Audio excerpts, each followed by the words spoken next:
자, 오늘은 12절부터 27절. 이에 군대와 천부장과 유대인들의 아랫사람들이 예수를 잡아 결박하여 먼저 안나스에게로 끌고 가니 안나스는 그 해의 대사장인 가야바의 장인이라. 가야바는 유대인들에게 한 사람이 백성을 위하여 죽는 것이 유익하다고 권고하던 자더라. 시몬 베드로와 또 다른 제자 한 사람이 예수를 따르니 이 제자는 대제사장과 아는 사람이라. 예수와 함께 제사장의 집들에 들어가고 베드로는 문 밖에서 있는지라. 대제사장을 아는 그 다른 제자가 나가서 문 지키는 여자에게 말하여 베드로를 데리고 들어오니 문 지키는 여종이 베드로에게 말하되 너도 이 사람의 제자 중 하나가 아니냐 하니 그가 말하되 나는 아니라 하고 그 때가 추운 고로 종과 아랫사람들이 불을 피우고 서서 쬐니 베드로도 함께 서서 쬐더라. 대제사장이 예수에게 그의 제자들과 그의 교훈에 대하여 물으니 예수께서 대답하시되 내가 드러내 놓고 세상에 말하였노라.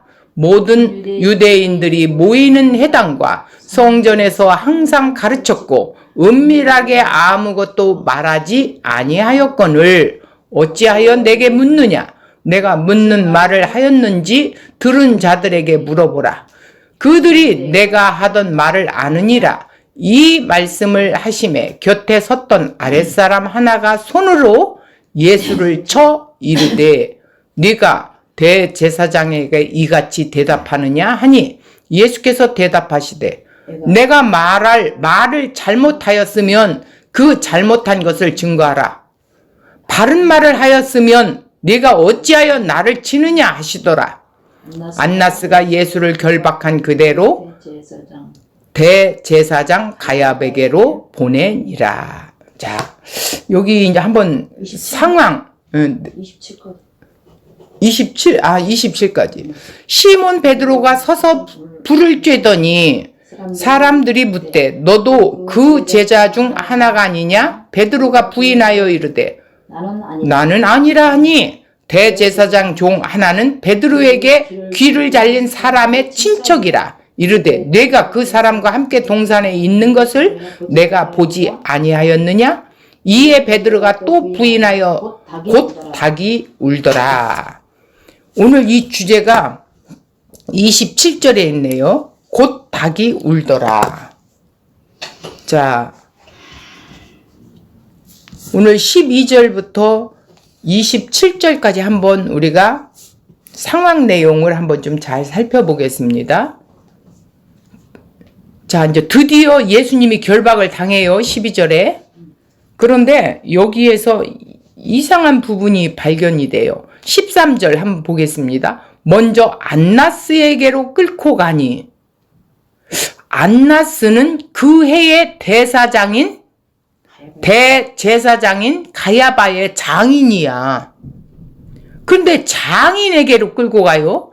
가야바는 유대인들에게 한 사람이 백성을 위하여 죽는 것이 유익하다고 권고하던 자더라. 이 말씀이 어디에 있느냐면 요한복음 14장에 있어요. 49절에서 50절에 이 말씀을 했었어요. 누가? 가야바가. 맞아. 대를 위해서 소 한 사람이 희생해야 돼. 이렇게 말을 했다라는 거야. 그 말을 다시 여기에 이제 번복하는 거죠. 자, 15절에 시몬 베드로와 또 다른 제자 한 사람이 예수를 따르니 또 한 다른 제자는 누구였을까? 여기서? 또 다른 제자 이름을 넣지 이렇게 어렵게 했어. 이 제자가 누구냐면 바로 저자인 사도 요한이에요. 근데 여기서 자, 예수와 함께 대제사장의 뜰에 들어가고 이렇게 했어요. 그런데 베드로는 문 밖에 서 있었어요. 그런데 대제사장을 아는 그 다른 제자가, 그러니까 좀 친분이 있었나 봐. 이 사도 요한하고 대제사장하고 친분이 있었는가 봐. 그래서 아랫사람 그 여자에게, 문 지키는 여자에게 뭐라 그래? 가서 좀 베드로 좀 들어오게 해라. 이렇게 이제 부탁을 하는 거예요. 그러면서 이제 그 여자가 다른 제자라고 했어. 예. 자, 문 지키는 여종이 베드로에게 말하여 이렇게 해요. 너도 이 사람의 제자 중 하나가 아니냐? 내가 보니 긴 것 같은데. 그러니까 베드로가 뭐라 그래요? 그가 말하되 나는 아니다. 나는 아니야. 이렇게 거부를 하는 거예요. 근데 이제 그때 추운 날씨라 아랫사람들이 불을 쬐고 있는데 베드로도 같이 쬐고 있어. 자, 19절 볼까요? 대제사장이 예수에게 그의 제자들과 그의 교훈에 대하여 물어요. 자, 여기서 대제사장이라고 그랬어요. 아까 장인이라고요? 자, 이 사람은 지금 현 대제사장이 아니고 장인이에요. 장인. 그러니까 먼저 대제사장직을 했다가 사위에게 위임을 했어요. 이번 연도에는. 그러니까 권력이 있어요, 없어요? 있지, 가야바. 힘이 있지. 가야바를 세울 정도의 대제사장이니까. 그러니까 지금 현재 제사장. 대사장에게로 끌고 와야 하는데도 불구하고 전 대제사장에게로 끌고 온 거예요, 지금. 그가 바로 이름이 안나스야. 예. 그래, 이제 물으니까 예수님이 뭐라 그래? 예수께서 대답하되, 내가 드러내 놓고 세상에서 말했는데, 내가 비밀로 말한 거 하나도 없어. 저들이 다 알아. 물어봐. 이렇게 해요. 털어도 뭔지 그러면서 어찌하여 내게 묻느냐? 막 이렇게 이제 답을 하지요. 그랬더니 이 말을 하심에 곁에 섰던 아랫사람이, 아니, 그 안나스의 아랫사람이 예수님을 손을 들어서 치는데 어디를 쳤을까? 뺨을 쳤겠지. 입에 가까운. 베드로가 여기 좀 쳤다겠지. 이거는 지금 안나스의 밑에, 제자. 그렇죠. 밑에 사람이, 아랫사람이 손을 들어 쳤어. 그러니까 예수님 뭐라고 그래? 반박하지요? 23절. 대답하되, 내 말을 잘못하였으면 한번 증거를 대봐. 어찌하여서 네가 나를 치느냐? 이유 없이 네가 나를 쳐? 이렇게 이제. 예수님을 쳤냐, 걔를? 예. 그랬더니 안나스가 예수를 결박한 그대로 누구기로 보내? 사위에게로 보내요. 가야바. 대제사장인 가야바에게 보내요. 그러니까 이 가야바는 형식에 불구해. 누가 다 우지자지해? 장인이지. 자, 여기서 이제 내용이 바뀌어서 다시 베드로가 또 나와요. 시작도 베드로였는데 중간에 이제 예수님과 말이 오가고 이제 세 번째 마지막엔 다시 제자인 베드로가 또 나와요. 자, 시몬 베드로가 서서 불을 쬐더니 사람들이 묻되, 너도 그 제자 중 한 사람이 아니냐? 그러니까 베드로가 부인해요. 아니다. 그랬더니 대제사장의 종 하나는 베드로에게 길을 잘린 친척이. 친척. 그러니까 기 잘랐던 말고라는 그 밑에 수화가 있었는데 그 길을 잘랐던 게 누구요? 베드로였어. 그런데 그때 당시 그 친척이 그걸 보고 있었어. 그래서 네가 바로 그 기 잘린 사람. 아니 이제 그러니까 예수님과 너는 같은 그 패다. 그러니까 아니다. 아니라고 이제 해요. 그랬더니 마지막 27절 또 부인하여 곧 닭이 울더라. 그러니까 참 성령 안 받았나 봐. 이때는. 그렇지. 예수님이 아직 십자가에 죽지 않았으니. 그러니까 이제 부인하지. 죽고 부활하시고, 자, 부활하시고 50일째 뒤는 그때 성령이 왔을 때 이제는 십자가를 지고 그 길을 가게 됩니다. 그런데 지금까지는 참 제자들이라 할지라도, 예수님을 따르는 제자라 할지라도 성령이 함께 하지 않기 때문에 이렇게 어떤 모습? 제 허물과 죄로 죽어있는 모습이 이렇게 보이는 거예요. 자, 그러면 우리가 곧 닭이 울더라, 이 주제를 왜 했을까? 한번 우리 원고로 한번 살펴보겠습니다. 자, 예수께서 겟세마네 동산에 유다가 이끌고 온 군사들의 그 체포된 장면이 이제 우리가 보았죠. 중무장한 군인들이 오히려 예수님의 권세에 압도당해서 어떻게 됐던 장면이 일어났죠? 엎으러지는 장면이 일어났었죠. 얼마나 예수님의 그 권세가 압도적이었으면 그들이 다 엎으러졌겠어요. 이 장면이 우리들의 마지막 심판날 거룩하신 하나님 앞에 서게 될 때 우리의 모두가 벌어지는 일들이 아닐까 싶어요.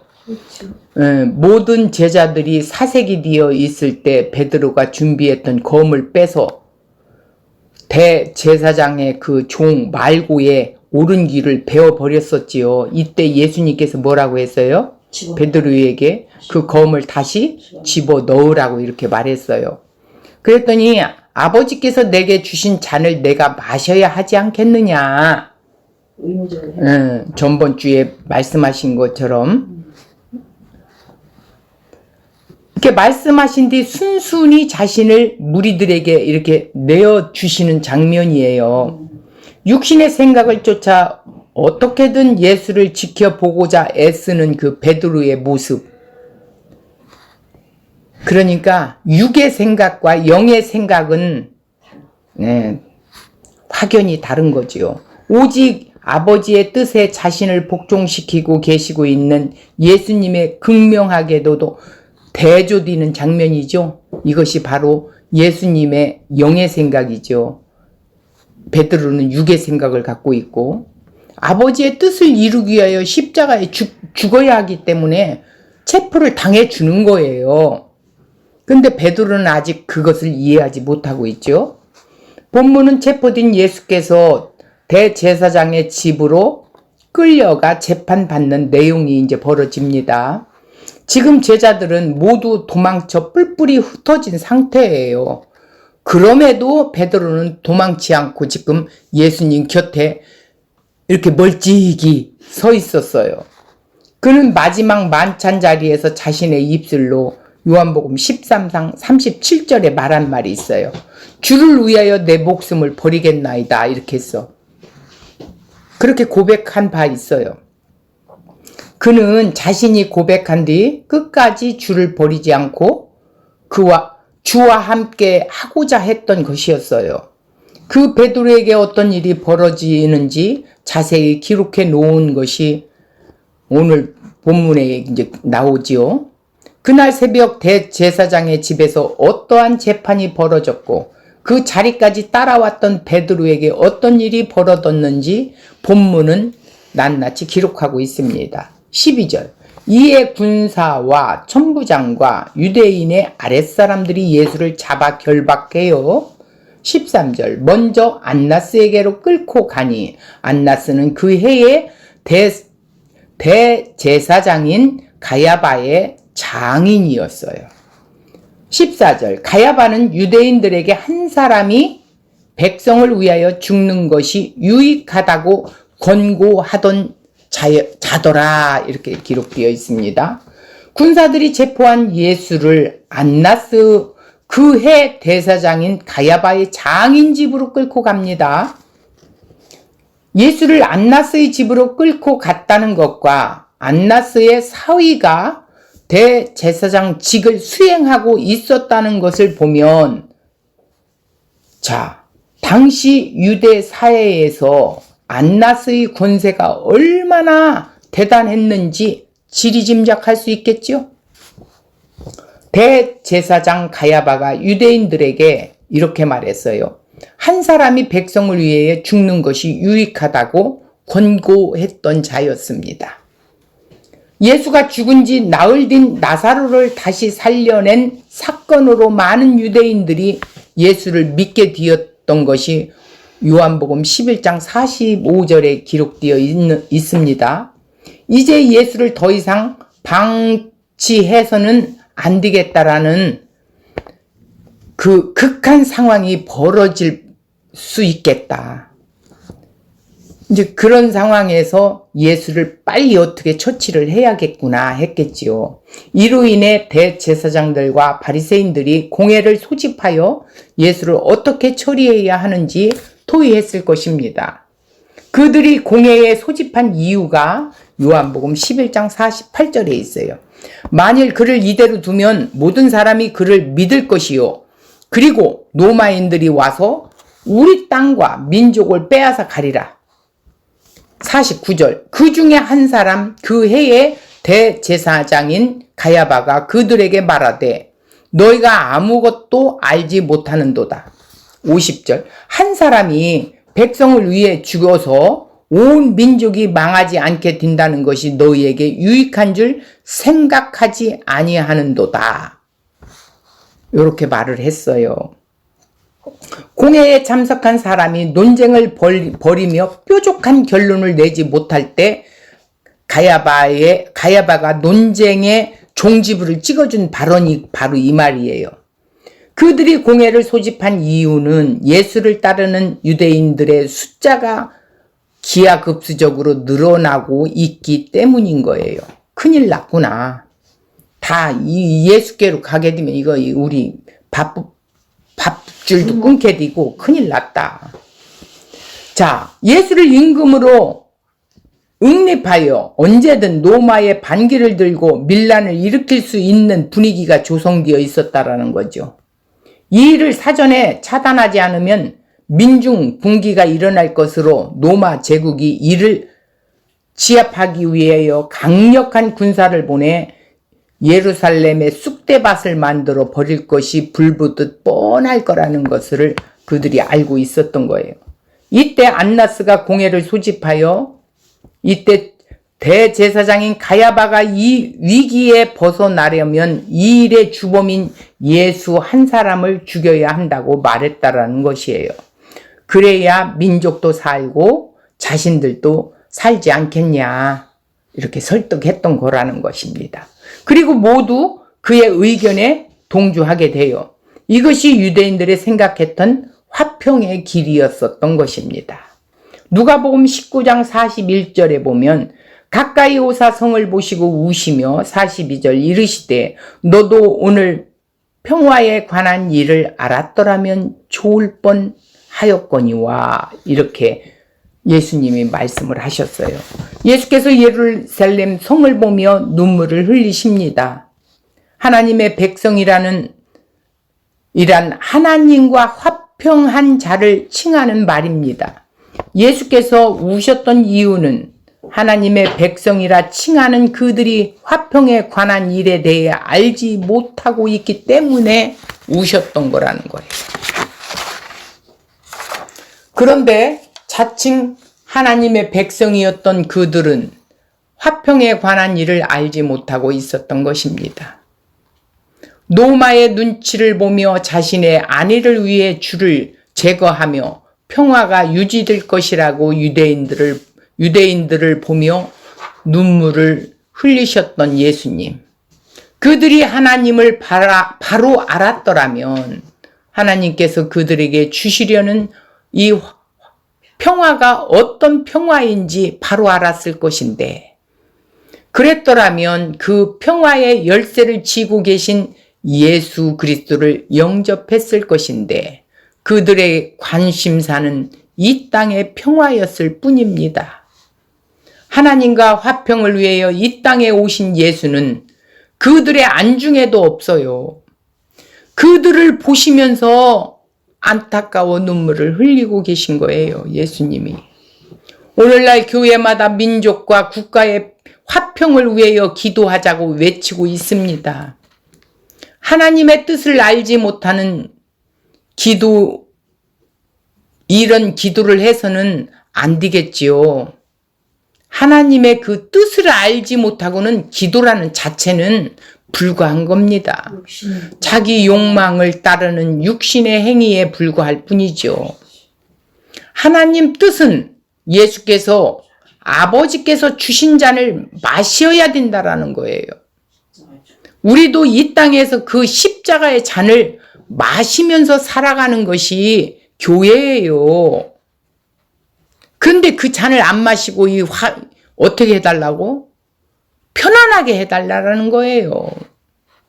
신자는 사단의 지배하는 이 세상은 하나님의 심판 아래 놓여 있는 이 세상의 현실에 눈이 열린 것입니다. 그런 자가 신자지요.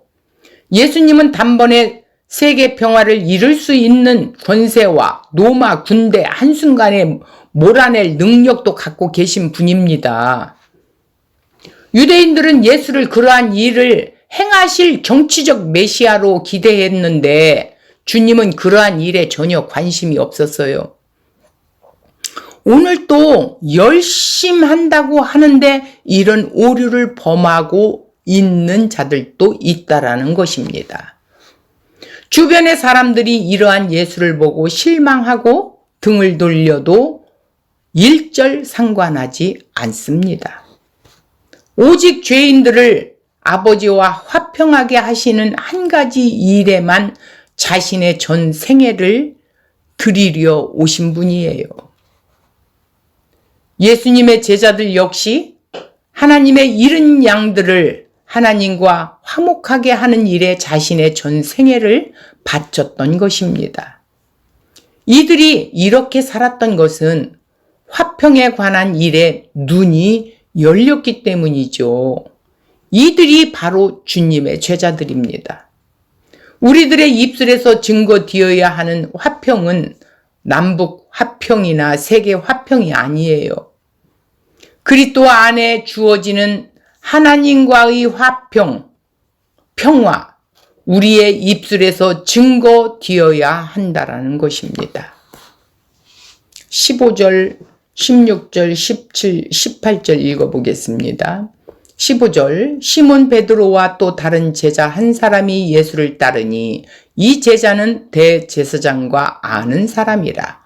예수와 함께 제사장의 집들에 들어가고 베드로는 문 밖에 서 있는지라. 대제사장을 아는 그 다른 제자가 나와서 문 지키는 여자에게 말하여 베드로를 데리고 들어오니 17절 문 지키는 여종이 베드로에게 말하되 너도 이 사람의 제자 중 하나가 아니냐 하니 그가 말하되 나는 아니라. 18절 그때가 추운 고로 종과 아랫사람들이 불을 쬐고 서서 쬐니 베드로도 함께 서서 쬐더라 이랬어요. 자, 15절에 등장하는 베드로와 함께 했던 또 다른 제자는 누구예요? 사도 요한으로 지칭하고 있습니다. 베드로는 요한과 함께 체포되어 끌려가는 예수를 따라 이곳까지 온 거예요.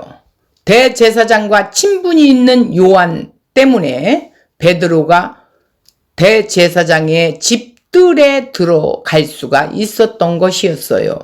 베드로가 이곳까지 따라온 것은 예수를 구출하러 온 것이 아닙니다.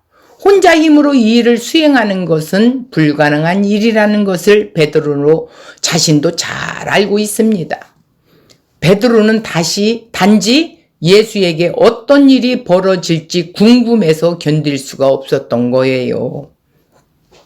그리고 자신이 어젯밤에 주님에게 다짐했던 말이 있고 또 어쨌든 그 다짐을 실천해 보고자 하는 마음에서 아무 대책도 없이 홀로 예수님을 따라 이곳까지 온 겁니다. 베드로가 그 뜰에 들어갈 때 문 지키는 여종이 베드로의 얼굴을 알아보는 고로 예수의 제자 중 하나라고 이렇게 말을 한 거예요. 깜짝 놀란 베드로가 이를 부인하고 급히 그 자리를 피하지요.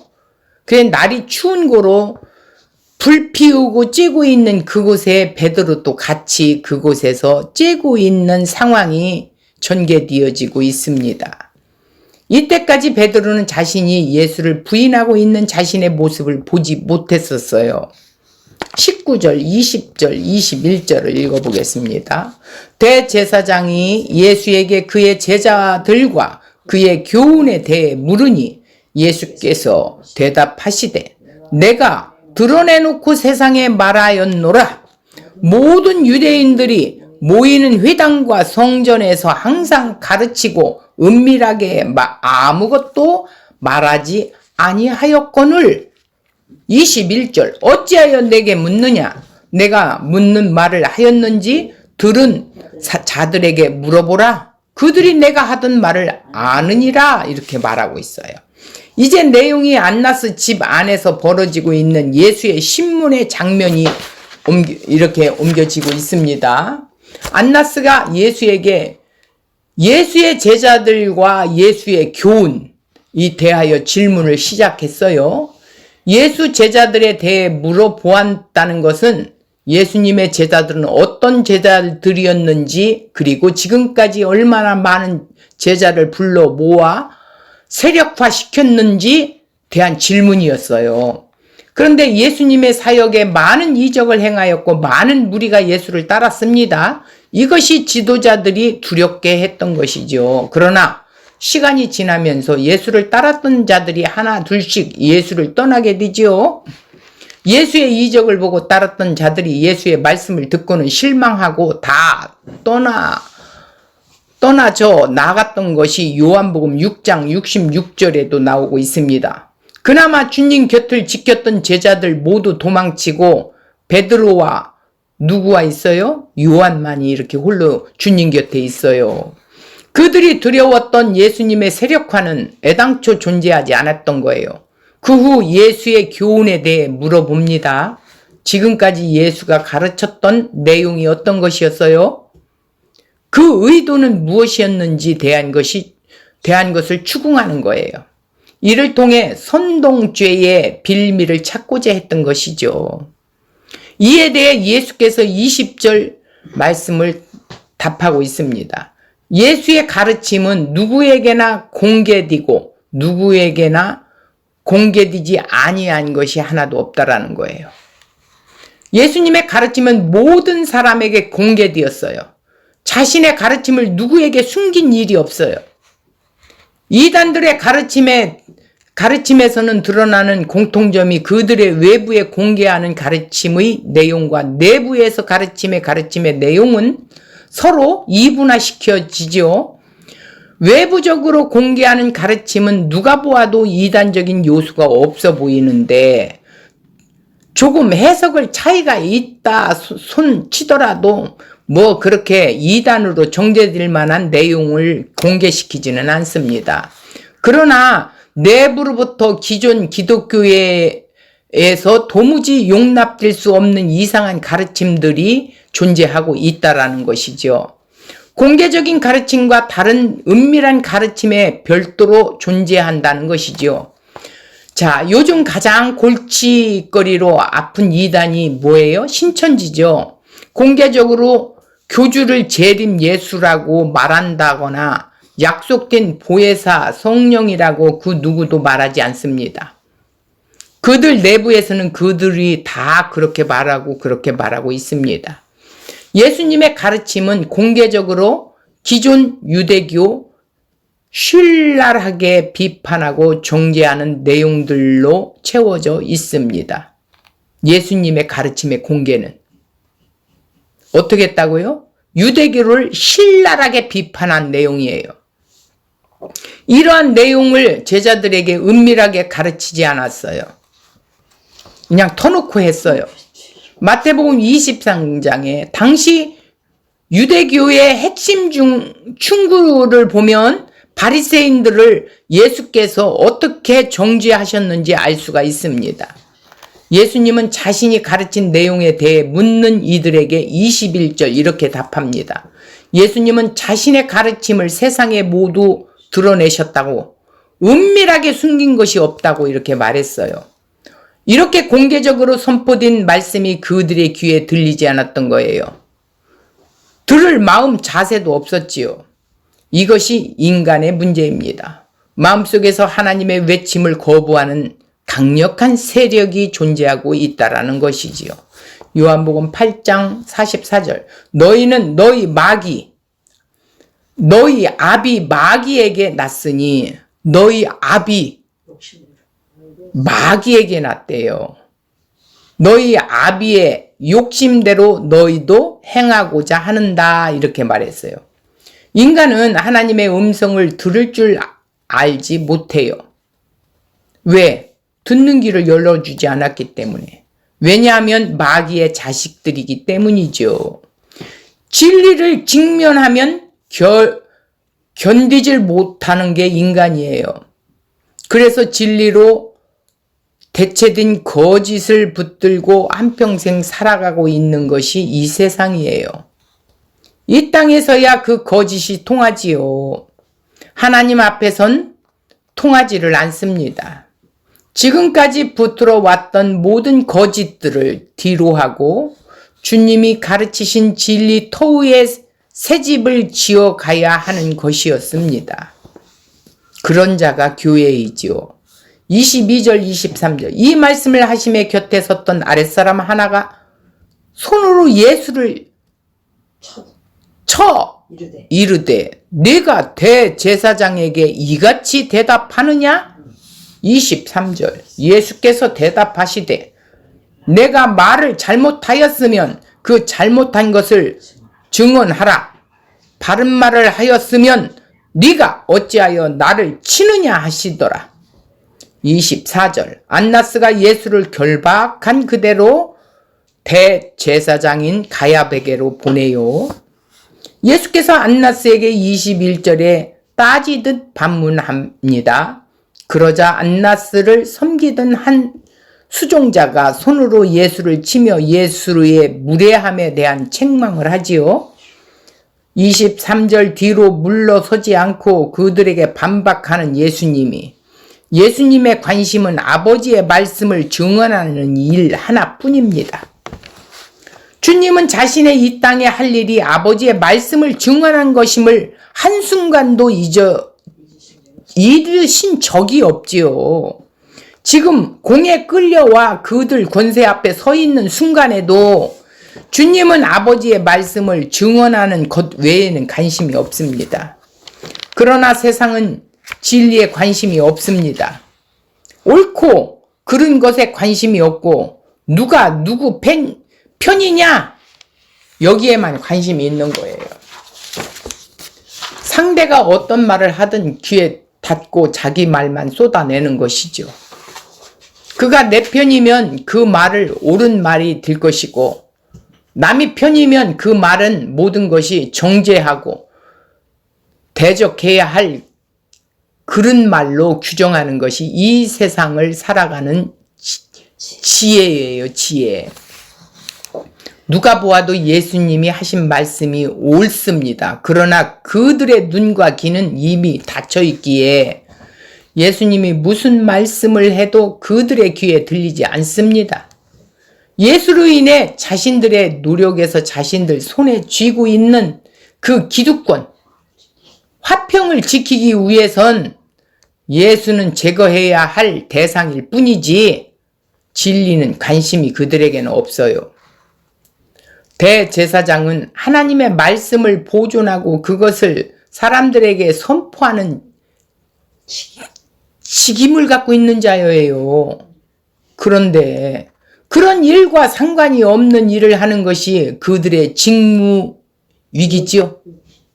직무유기를 하면서도 이들은 지식 즉 하나님의 그 진리 그 관심은 전혀 없습니다. 그들의 관심은 사람들의 마음을 얻느냐 못 얻느냐의 그거 하나뿐이죠. 충성하는 것, 헌금하는 것, 이 모든 것들은 뭐예요? 더 많은 권세를 누리는 것, 그런 것 뿐이지요. 예수님은 진리로 오셨고 진리를 쫓아 사는 삶이 어떤 삶인지 몸소 보여주고 계시고 있습니다. 지금 주님이 이러한 수치와 고난을 당하는 이유는 진리를 쫓아 살아가기 때문이지요. 예수를 주로 섬기며 사는 진리를 따르고자 하는 고민과 싸움의 흔적이 나타나야 하는 것은 당연한 일입니다. 진리는 세상에서 배워지는 것이 아닙니다. 절대 배울 수가 없지요. 삶의 현장에서 예수를 따르는 흔적이 있어야 한다는 것입니다. 그때 비로소 주님을 따르는 삶에 어떤 대가가 요구되는지 몸으로 체험하게 된다는 것이죠. 나를 부인하고 주를 따르는 것이 우리의 의지나 능력으로 되는 일이 아니라는 것을 뼈저리게 알 수 있습니다. 이러한 일을 우리에게 이루어 가시는 주님의 그 능력은 책상 앞에서 배우는 것이 아니에요. 주님은 우리의 삶의 현장에서 경험되어지는 분이라는 것을 잊어서는 안 된다는 것입니다. 대제사장의 입으로 진리를 사랑한다고 말하고 있지만 그들의 삶으로는 모든 것을 동원하여 진리를 대적하고 있는 모습이 보이고 있어요. 이러한 우리들의 나약함도 불구하고 우리를 붙들고 계시는 주님의 그 은혜를 한순간도 우리는 잊어서는 안 된다는 거예요. 우리도 이들과 똑같은 자였어요. 25절 시몬 베드로가 서서 불을 쬐더니 사람들이 묻되 너도 그 제자 중 하나가 아니냐? 베드로가 부인하여 이르되 나는 아니다. 이렇게 나는 아니야! 라고 이렇게 해요. 26절 대제사장의 종 하나는 베드로에게 귀를 잘린 친척이 있었어요. 네가 그 사람과 함께 동행했던 자 아니냐? 이렇게 하는 거예요. 함께 동산에 있는 것을 내가 보지 아니하였느냐? 내가 봤어. 27절 이에 베드로가 또 부인하니 곧 어떻게 돼요? 닭이 울어요. 그때서야 비록 깨달아요. 다시 바깥들의 장면으로 옮겨집니다. 베드로는 서서 불을 쬐고 있었을 때 사람들이 베드로를 알아보는 거로 너도 예수 제자 중 하나지 않냐? 물었을 때 베드로가 즉시 부인했어요. 자신도 모르게 2번 예수를 부인했어요. 얼마 후 대제사장 이 수중 들던 그 종 하나가 베드로를 또 알아봐요. 네가 예수와 함께 동산에 있었던 거 내가 보았다고 이렇게 말을 해요. 두려움에 십사인 베드로가 이를 또 부인합니다. 3번째 예수를 부인한 것입니다. 이때 닭이 울어버려요.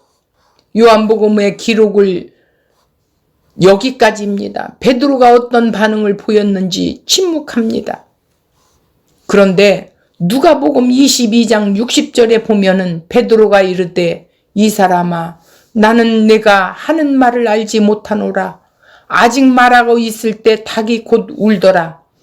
61절 주께서 돌이켜 베드로를 보시니 베드로가 주의 말씀 곧 오늘 닭 울기 전에 네가 3번 나를 부인하리라 하심이 생각나서 62절 밖에 나가 심히 통곡하니라.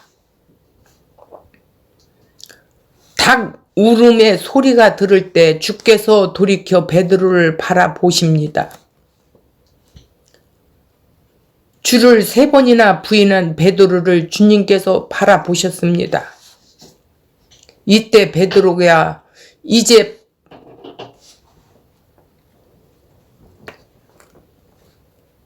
주님께서 오늘 닭 울기 전에 내가 3번 나를 부인하리라 라고 하신 말씀을 생각한 것입니다. 이때 다른 생각이 났더라면 오늘날 베드로는 없었을 것입니다. 주님의 말씀이 생각난 것입니다. 이 말씀을 생각나자 자신의 부끄러운 모습을 견디지 못하고 밖으로 뛰쳐나간 거지요. 그리고 통곡한 것입니다. 우리 안에 있는 것은 자기 사랑뿐입니다. 우리는 주님의 말씀을 지킬 수 있는 능력이 일절 없습니다. 우리에게 있는 것은 그 무엇과도 바꾸지 못하는 자기 사랑, 자기 욕망뿐입니다. 이러한 우리를 주님께서 바라보십니다. 그럼에도 내가 너를 끝까지 붙들고 있을 것이니 마음 놓아라 말씀하시고 계시는 주님이십니다. 이러한 주님 앞에서 우리가 할 수 있는 것은 베드로와 같이 밖으로 달려나가 심히 통곡하는 것뿐입니다. 이러한 베드로가 복 있는 자이며 우리 모두가 이런 통곡의 자리에서 떠나 있지는 않는가 한번 생각해 보면서 이 소망을 붙들고 살아가야 하지 않겠습니까? 베드로의 그 모습을 보면서 내 자신을 보게 되네요. 그렇지. 베드로의 모습이 되는 것이. 나도 그 자리에 있으면 그랬을 것 같다는 생각이 들어요. 당연하죠. 그런데 주님이 베드로를 응시하며 보고 계셨을 때 그 예수님의 말씀이 떠오르니까 그렇지. 생각나게 해주죠. 자기 자신을 뒤돌아보면서 내가 이런 자구나 하면서 깨달음이 있었던 거지. 나는 할 수 없는 자구나. 그렇지. 그 자기 죄의 모습을 발견하면서 모든 거지. 통곡하게 되는 거예요. 이 모습을 보니까 내 모습 같아서 참 이렇게 목이 메이네요. 왜 오늘 주제 말씀이 곧 닭이 울더라 이 주제의 말씀을 이렇게 곧 닭이 울더라라고 이렇게 해놨는지를 알겠어요. 네. 예수님의 그 말씀이 생각나게 해주셨다라는 것. 우리는 죄인이라 아무것도 할 수 없다. 근데 예수님이 오셔서 이 잔을 마시지 않고는 우리를 구원의 길로 인도할 수 없다라는 것을 다시 한번 생각하는 그런 시간을 갖게 되네요. 그러니까 이제 베드로가 그렇게 했을 때 부인하고 했을 때 이제 부모와 자식 간에 그런 생각이 나는 거예요. 왜 만약에 자녀가 그렇게 했다 할지라도 사랑하기 때문에 품어주시고 그러니까 이게 그걸 다 이제 너는 죄가 없어. 그렇게 그래도 당당하게 나는 주님 그 죽음의 자리까지 함께 갈 것입니다라고 했던 자가 이렇게 3번씩이나 부인했다라는 것. 주님이 이미 너는 이렇게 3번 부인할 거야 라고까지 했는데 그 자신의 그 초라함을 발견하게 되고 죄성을 발견하게 된 거죠. 그렇지. 이게 발견해서 통곡했을 때 그때 비로소 깨닫게 된다라는 것이죠. 여기 끝에 말씀이 좀 은혜 같은. 예. 아이고 목이 메어서 막 권사님은 은혜 많이 받는. 글씨가 안 보여가지고 받으시 맞췄네요. 눈을 닦고 휴지. 그래서 권사님 여기 지금 빼놨어요. 진짜. 이것이 자기 자녀를 보여주는 주님의 은혜. 우리 내 자신이 없는 하나님 존재하나. 거기 한 번만 읽어보고 마칩시다.